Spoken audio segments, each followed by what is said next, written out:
एक वर्ग का विकर्ण एक वृत्त के व्यास के बराबर है यदि उस वृत्त का क्षेत्रफल 616 वर्ग सेमी है तो वर्ग का क्षेत्रफल ज्ञात कीजिए। हमें क्या दिया है? वर्ग का विकर्ण वृत्त के व्यास के बराबर है। तो सबसे पहले हम एक वर्ग का डायग्राम बना लेते हैं। वर्ग में क्या होता है? वर्ग की चारों भुजाएं बराबर होती है।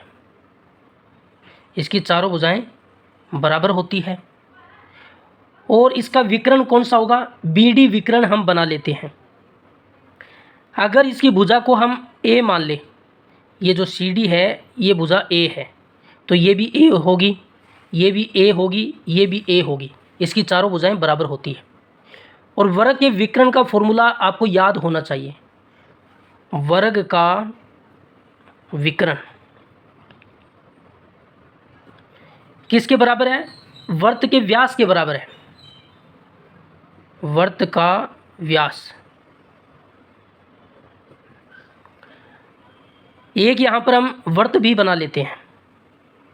इस तरीके से एक वृत्त बनेगा और यहाँ पर इसका सेंटर पॉइंट O होता है।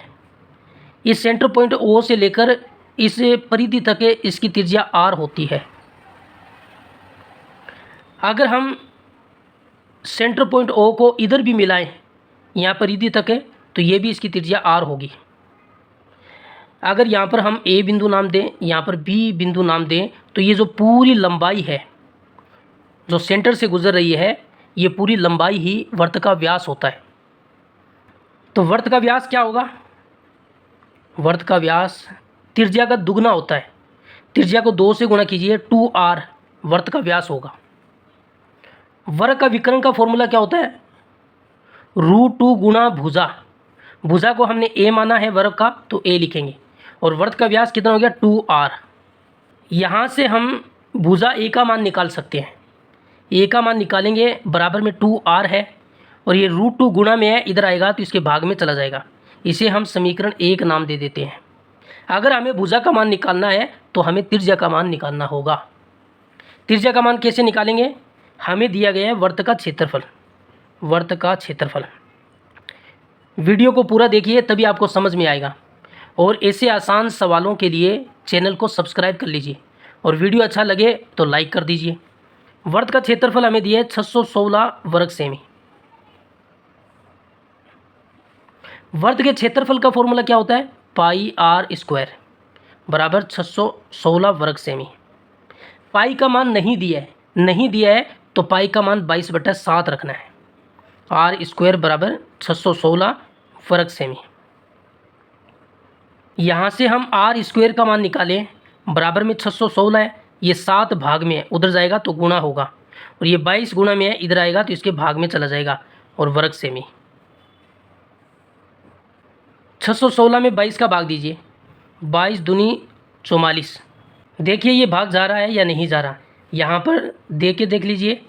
616 में 22 का, 22 दूनी 44, 11 में 4 गया 5, 7, 11 में 4 गया 7, यहाँ पर बचा 5 में 4 गया 1 और यहाँ पर 6, 176 बन गया। ये 22 चौका 88 होता है और 22 8 है, 176 होगा, तो यहाँ पर 176 होगा, तो ये 28 बार जाएगा। तो अगर हम 616 को 22 से काटेंगे तो 28 आएगा और 28 को 7 से गुणा कर लीजिए तो कितना आएगा? 7 8 56 हासिल 5, 7 दूनी 14 और 5 है 19, 196 वर्ग सेमी आएगा। हमें तो R का मान निकालना है, ये वर्ग हटाना होगा। वर्ग हटाएंगे तो इस पर वर्गमूल लग जाएगा, दोनों तरफ वर्गमूल लेंगे तो इसका वर्ग हट जाएगा और इस पर वर्गमूल लग जाएगा। अब 196 का वर्गमूल क्या होता है? याद होना चाहिए, 14 होता है और वर्ग सेमी का सेमी, तो R का मान 14 सेमी हो गया। और ऊपर देखिए जो समीकरण 1 है उसमें R का मान रख दीजिए। तो समीकरण 1 क्या है? A बराबर 2R/√2 ये है। इसके अंदर हम R का मान रख देते हैं, तो A का मान कितना आएगा? 2R का मान कितना है? 14 सेमी और बट्टा में √2। इस 2 को √2 से काट सकते हैं। 2 को हम क्या लिख सकते हैं, √2 गुणा √2 लिख सकते हैं, और गुणा में 14 सेमी है और बट्टा में √2 है, तो √2 से √2 कट जाएगा, तो यहाँ से a का मान क्या आएगा, a का मान आएगा 14√2 सेमी, 14√2 सेमी। ये तो a का मान है। a क्या था, a वर्ग की भुजा थी, तो वर्ग की भुजा का मान आ गया। हमें निकालना है वर्ग का क्षेत्रफल, वर्ग का क्षेत्रफल। वर्ग के क्षेत्रफल का फॉर्मूला होता है भुजा स्क्वायर।